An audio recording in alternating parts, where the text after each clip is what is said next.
Você sabe quantas diárias você precisa vender no mês, no seu meio de hospedagem, para que você pague todos os seus custos fixos? Existe um conceito para isso. Esse conceito é chamado de ponto de equilíbrio, ou em inglês a palavra break-even.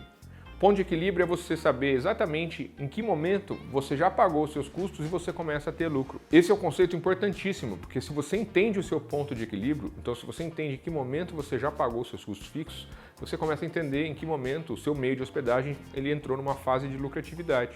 E você começa a entender em quais momentos você ainda não atingiu o seu ponto de equilíbrio e que você precisa reforçar os seus esforços para atingir esse ponto de equilíbrio o mais rápido possível. Para você entender o ponto de equilíbrio, a primeira coisa que você tem que fazer é elencar os custos fixos do seu meio de hospedagem. O que são custos fixos num hotel, num meio de hospedagem, numa pousada? São os custos que todo mês são recorrentes, né?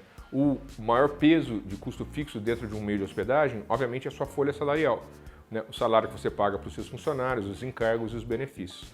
Então, folha salarial é um custo fixo. Outros custos fixos importantes em meio de hospedagem são a conta de água, a conta de luz, né, que a cada dia está ficando mais cara. Em alguns meios de hospedagem, aluguel, dependendo do seu modelo, né, se você tem um terreno ou um prédio próprio, se você aluga isso, se você arrenda esse imóvel. Então, esses são custos fixos impactantes e você pode elencar todos os seus custos fixos. O seu meio de hospedagem pode ter alguns custos fixos. O que você tem que lembrar são custos que você tem aí recorrentes todos os meses. Eu diria que os mais relevantes são esses: folha salarial, conta de água, luz e gás. Depois você vai ter que separar esses custos fixos dos seus custos variáveis. A gente tem um termo em hotelaria e em meio de hospedagem que a gente chama de custo por apartamento vendido. O que é isso?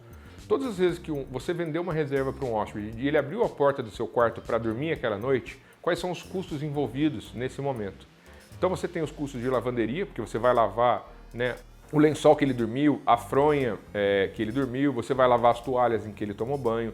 Você também tem como custo variável o que a gente chama de amenities, que é o sabonetinho, o shampoo, o condicionador que ele utiliza durante a estada dele no seu meio de hospedagem.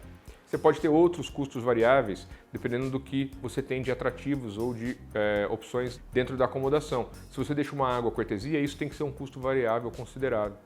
Esse custo variável ele tem que ser mensurado de uma maneira separada. Então você tem que saber qual é o seu custo de apartamento vendido. Ou seja, todas as vezes que o hóspede entra no seu quarto através de uma reserva, qual é o custo que você tem naquela noite. E aí a gente vai ter um elemento chamado margem de contribuição. O que é a margem de contribuição? Margem de contribuição é o preço de venda, é o preço que aquele cliente pagou, menos o custo variável que você teve por ele dormir no quarto aquela noite. Isso é a margem de contribuição, o quanto aquele quarto naquela noite específica contribuiu para a rentabilidade do seu negócio. O ponto de equilíbrio é você fazer um cálculo baseado na sua margem de contribuição para ver quantas diárias você tem que vender para cobrir aqueles custos fixos. Então, se você tem um custo fixo você levantou os seus custos e você viu que você tem um custo fixo de R$20 mil e você fez o cálculo de margem de contribuição e essa margem de contribuição é de R$100, isso significa que você precisa vender 200 diárias para cobrir o seu custo fixo, ou seja, o seu ponto de equilíbrio são 200 diárias no mês. É mais fácil você, no seu meio de hospedagem, trabalhar com diárias vendidas do que com a receita necessária, porque isso fica muito mais mensurável, fica muito mais fácil para você entender. Então você sabe que, vendi 200 diárias esse mês, meus custos fixos estão pagos, a partir desse momento eu comecei a ser lucrativo. Se você quer entender mais sobre o ponto de equilíbrio, se você quer conhecer outras estratégias para o seu meio de hospedagem, assista os nossos outros vídeos, siga o nosso canal no YouTube que você vai conhecer bastante sobre o assunto. Compartilhe esse vídeo com quem você acha que se interessaria, com quem você acha que esse conceito pode ajudar no meio de hospedagem daquela pessoa e até um próximo vídeo.